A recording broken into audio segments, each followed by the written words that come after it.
اعوذ باللہ من الشیطان الرجیم بسم اللہ الرحمن الرحیم واتقوا یوما لا تجزی نفس عن نفس شیئا ولا يقبل منها عدل ولا تنفعها شفاعة ولا هم ينصرون صدق اللہ العظیم رب اشرح لي صدری ويسر لي امری واحلل عقدۃ من لسانی یفقهوا قولی اللهم ارنا الحق حقا وارزقنا اتباعه وارنا الباطل باطلا وارزقنا اجتنابه آمین یا رب العالمین۔ دوستو اور بزرگوں، سورہ بقرہ آیت نمبر 123 آپ کے سامنے تلاوت کی ہے، اور یہ پہلا پارہ 15واں رکوع ہے۔ اس رکوع کا مضمون خاص طور پر بنی اسرائیل کو مخاطب کر کے ابراہیم علیہ السلام کے جو کارنامے ہیں، خدمات جو ہیں، ان کا ذکر اس لیے بھی ضروری ہے کہ ابراہیم علیہ السلام ہمارے جد امجد ہیں، اور یہ بنو اسرائیل حضرت ابراہیم علیہ السلام کے ساتھ اپنے آپ کو جوڑتے ہیں۔ ابراہیم علیہ السلام وما کان من المشرکین، وہ مشرک نہیں تھے، اور یہود انہوں نے شرک کیا، انہوں نے حضرت عزیر علیہ السلام کو اللہ کا بیٹا قرار دیا۔ اس لیے اس رکوع میں خاص طور پر حضرت ابراہیم علیہ السلام کا ذکر ہے، لیکن اس کے ساتھ ساتھ یہ جو آیت ہم نے پڑھی ہے، یہ شفاعت باطلہ کے سارے تصور کاٹے۔ شفاعت باطلہ کے تصور اور اس کے بارے میں یہاں بیان کرنا، اس کی کیا وجہ تھی؟ ہم پیچھے بھی پڑھ کے آئے ہیں، یا بنی اسرائیل اذکروا نعمتی التی انعمت علیکم وانی فضلتکم علی العالمین، اور وہاں آیت 7 آئی واتقوا یوما لا تجزی نفس عن نفس شیئا ولا يقبل منها شفاعة ولا يؤخذ منها عدل ولا هم ينصرون۔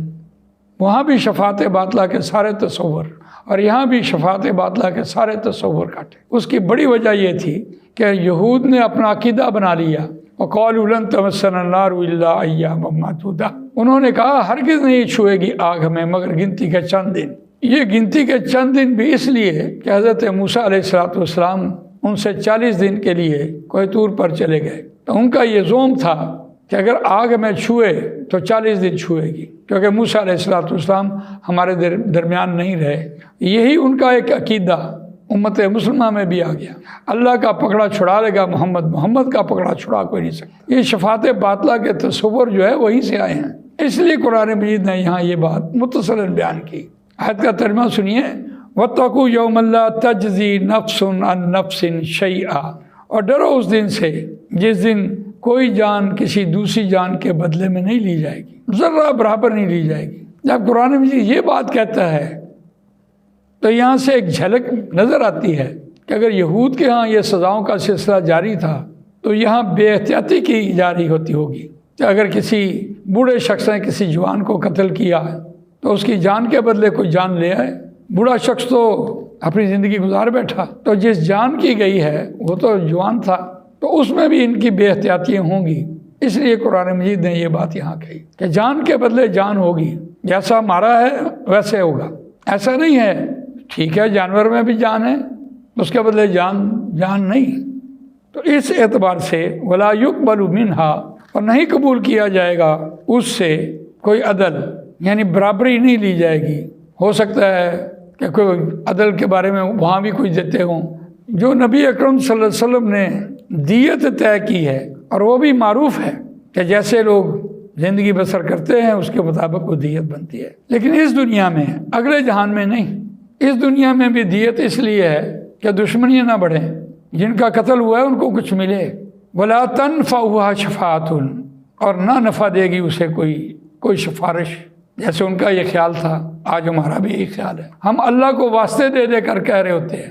اللہ تعالیٰ نے انسان کو پیدا کیا، انسان کے شہ رگ سے قریب ہے۔ اللہ تعالیٰ علیم بذات الصدور ہے۔ وَإِذَا سَأَلَكَ عِبَادِي عَنِّي فَإِنِّي قَرِيبٌ أُجِيبُ دَعْوَةَ الدَّاعِ إِذَا دَعَانِ فَلْيَسْتَجِيبُوا لِي وَلْيُؤْمِنُوا بِي لَعَلَّهُمْ يَرْشُدُونَ۔ اور اے نبی صلی اللہ علیہ وسلم، جب میرے بندے میرے بارے میں آپ سے پوچھیں تو آپ ان سے کہیں کہ میں قریب ہوں۔ جب میرا بندہ مجھے سوال کرتا ہے میں جواب دیتا ہوں۔ اسے بھی چاہیے کہ مجھ پر ایمان لائے، میری پکار پر لبیک کہے، شاید کہ وہ راہ پالے۔ وہ ایمان کی بات ہے، ہمارا وہ ایمان نہیں ہے کہ اللہ سنتا ہے، دیکھتا ہے، ہماری ضرورتیں پوری کرتا ہے، ہمارا حاجت روا ہے۔ جس چیز کی ہمیں ضرورت ہے اللہ کو پتہ ہے کب کس کو کس چیز کی ضرورت ہو۔ ہمارا وہ ایمان نہیں ہے۔ وہ بڑی خوبصورت بات ہے، وہ جن سے نہیں ایمان جسے لے آئے دکانیں فلسفہ سے، ڈھونڈے سے ملے گی عاقل کو قرآن کے سپاروں میں۔ وہ اللہ پر ایمان قرآن میں سیکھنے سکھانے سے حکمت اور دانائی پیدا ہوتی ہے۔ تو یہ شفاعت باطلہ کے سارے تصور